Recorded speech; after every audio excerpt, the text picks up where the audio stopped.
développé xam nga nasaraan si moom sama gars yi ñoo si tane quoi. alors maa ngi nuyu ñëpp di remercier ñëpp si teewaay bi d'abord di nuyu Sénégalais yëpp di leen balu àq aussi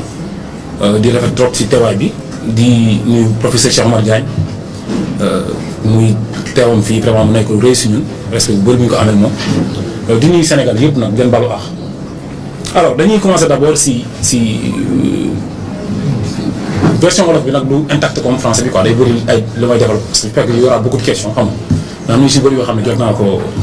alors dañuy ñëw d'abord si arrestation bi parce que il faut mu wax Sénégalais yi en réalité ñun lan moo xew dañu tooñ te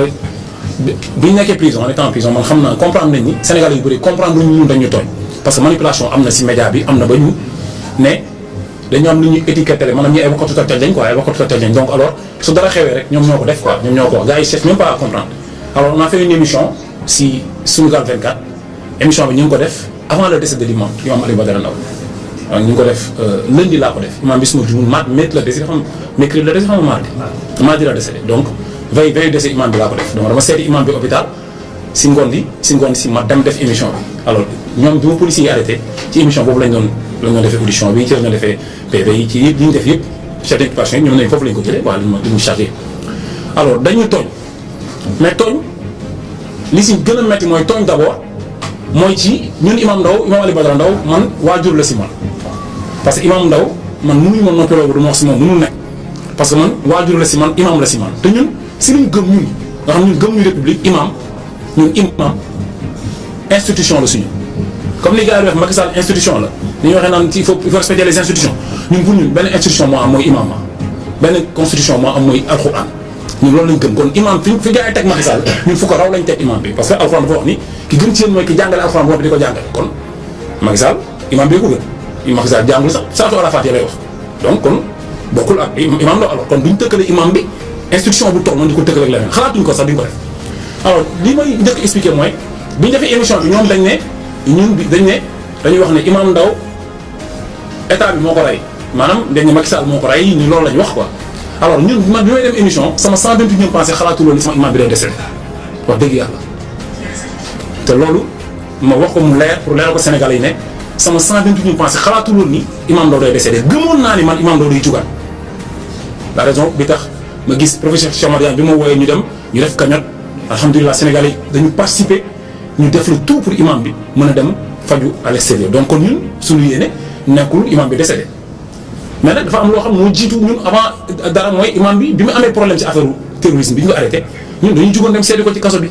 fekk ko camp pénal waxtaan ak moom laaj ko dem këram laaj famille parce que ku ñu fekk sa kër 4 heures du matin daj ji zinc yi xale yi di jooy plus de ay 1000 xale di jooy ñu ñëw di tuur saako ceeb bi di seet jàpp la mënatee xaaju guddi yóbbu la keroog nga gis sa njaboot 3 ans presque ñu tëj la ko xëy bàyyi la ne la defoo dara defal le jugement weeru koor imam bi di woor ñu koy taxawloo imam Ndao di taxaw weeru koor de 9h ba 17h la imam Ndao di taxaw di wax. àq boobu Sénégal moo ko teg parce que ñoom dañ ne sécurité Sénégal lañ doon sàmm ñoom dañ ne kaaraange Sénégal lañ yor te ñoom Sénégal lañ doon defal lool kon àq boobu war na Sénégalais bu ne man ak yéen ñëpp ku nekk amal nañ àq imam Ndao te dama lay wax àq imam bi na leen topp jusqu'à le dernier fils de loolu nañ ko xam ñun nag ñu ngi jël suñu wàll mooy tey ñu ngi doon imam bi ne terroriste la ñun ñëpp lañ def terroriste léegi jaaykatu pain ay terroriste lañ ñuy laaj ay terroriste lañ jaaykatu café Touba ñëpp nekk nañ terroriste parce que nit yàlla lañ jiñ terroriste téye ko tëj ko loolu kenn mënuñu ko tere wax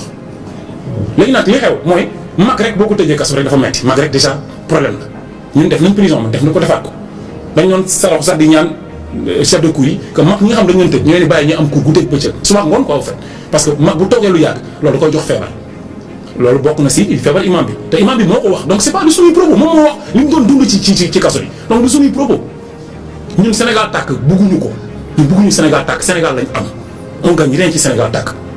mais nag day fekk jàmm joo gis yu ci bari jàmmaarloo da cee baax day tax ku ne xam fan nga war a yem fan nga war a def ku nekk nga jox ko cër maintenant li nga xam ne am na si imam Ndao bi jour bi imam Ndao décédé après émission bi imam Ndao décédé ñun ñu ngi waajal pour ñu dem ci décès bi man sama imam Ndao waajur la si man ku sa waajur décédé tal nga leneen pour dem dinaa da ngay si ay médias imam Ndao décédé jour bi imam Ndao décédé la Macky Sall woote ci coupe du monde bi woo joueurs yi di fête coupe du monde bi jour bi Macky Sall décédé jour bi imam Ndao décédé autant pour moi xam nga donc loolu dafa doy waar jour bi nga xamante ne nii Imam Ndao génn àdduna Macky Sall mi ngi feete si palais bi ku di fecc di way te au moins yaakaar naa ni kenn mënul camoufler Imam Ndao li mu liggéey Sénégal koo xam ni durant toute sa vie dafa servir alxuraan jàngal ay milliers de personnes musul tooñ bis bu jot ñëpp gis nañ pression ñëpp gis nañ pression keroog moo fekkee si kaso bi dafa ne ma boo bëggee xam ndax terroriste la wala du ma terroriste dama nga xool les lois positives et les lois négatives ci internet bi si nga xam man maay kan Sénégal kenn mënu fi def terrorisme parce que Sénégal nit ñi bëgg nañ diine dañoo jàngul rek bu ngeen jàngalee rek Sénégal dina mucc ay kooku du moom moo def terrorisme ku fekkee procès Imam Ndao di nga xam ni kii du yekkatu fitna nitu jàmm la alors suñu papa nag mënul dese rek 3e jour dëj bi nga fekk ma sama buntu ko dama coppet yóbbu tëj ma ñeenti weer ba noppi na amoon ay di wax ay wax yu yenu maanaam après nga bàyyi ma ne ma boo génnee bu si wax loolu mooy lan kan moo may teree wax si Imam Ndao man doomu aadama mënu ko doomu aadama mënu ko mënul nekk donc dañ ko tooñ tooñaat ko te Sénégal yëpp ko tooñaa Macky Sall dafa tooñ Imam Ndao te Sénégal yëpp ko tooñ parce que dañ ne ñoom Sidi Lamine Niass dafa génnee 1 million bi Imam Ndao génne prison jox ko ne ko sama wàll la sama wàll man laa lay baalu ax man baal ma su ma amoon lu ëpp lii yaa lay jox Sidi Lamine Niass moom def na wàllam man li ma ci xeex yëpp terewul ak mi may dal man ni may jiñ terroriste te ñun ñëpp ñi ngi Suisse Sénégal yëpp ngi Suisse parce que lu tax dañoo tooñ nitu yàlla alors bu point Imam Ndao yi loolu laa si bëggoon développé ci tooñ yi ñu ko tooñ ba pare tooñ ay doomam tooñ bi jiitu mooy bi mu génnee kaso Sénégal yëpp mobilisé wu nekk fu nekk ñu mu jàngal fu nekk ci diaspora bi ay milliers de personnes la jàngal dajale xaalis jox ko pour mu ibbi daara pour mu def benn université bu mag financé ko def kañoon jàppale ko état du Sénégal di ko bañal autorisation de construction bi imam bi da cee topp di topp ba génn àdduna te demal si beneen bi nga xool li ñu fa kii chaque jour ñu joxe ay seen baar kalandoo yeeg yëpp ñoom ñoo koy joxe ba kii ay nu ñu koy sax autorisation yi ay baar kalandoo préfet day signé ay kii rek day joxe ay kii rek nu mu tudd li taxement bi am la licence ay licence tout le temps préfet ñu ngi joxe ay licence ay baar kalandoo yi kenn xamul te pourtant moment boobu ñu jàngalkatu alxuraan ci lu ñu gëm léegi ñun suñu combat bokk na si Sénégal yi xam ni ñun mënuñu concevoir ñu bëgguñu imposer constitution boo xam bokk la suñu ngëm-ngëm ñun nous sommes des musulmans am ay chrétiens ñu am ngëm-ngëm xam nga nekk si ay gëm religion ba pare ñu war a topp si ñoo xamante ni ñoom bokkuñu ngëm-ngëm ñu ne par force dañu koy imposer bu ñu waxee démocratie kese sax loolu du yoon bu dee ci démocratie ni ko tubaab bi tënkee rek naan la démocratie c'est quand la majorité l'emporte mais kon kay dëgg-dëgg la majorité sénégalaise elle est musulmane alors pourquoi cette majorité la mënul manifester wu ci li mu gëm donc y a problème Imam Ndao di xeex pour samp daaraam ci xaalis boobu di daw ba noonu ay imam yi ñu jeex ñu ngi fi wax naa si kaso bi ay problème imam wax ma si lu nekk mais Imam Ndao bi ñu koy teree daara yi ne ko doo ko tabax mais boobu imam yaa ngi fi jaabante si palais bi te ñoo Imam Ndao ñoo bokk Ligue des imams Imam Ndao moo doon représenté Ligue des imams à Kaolack mu am ay jafe-jafe ñu teg ko si kaso bi mu génn bëgg tabax daara ñu ne ko doo ko fi tabaxee te gis nañ fi ay imam yu mag yoo xam ñi ngi fii ñu jox leen jam-ñaajo ay hectare jox na ay passeport diplomatique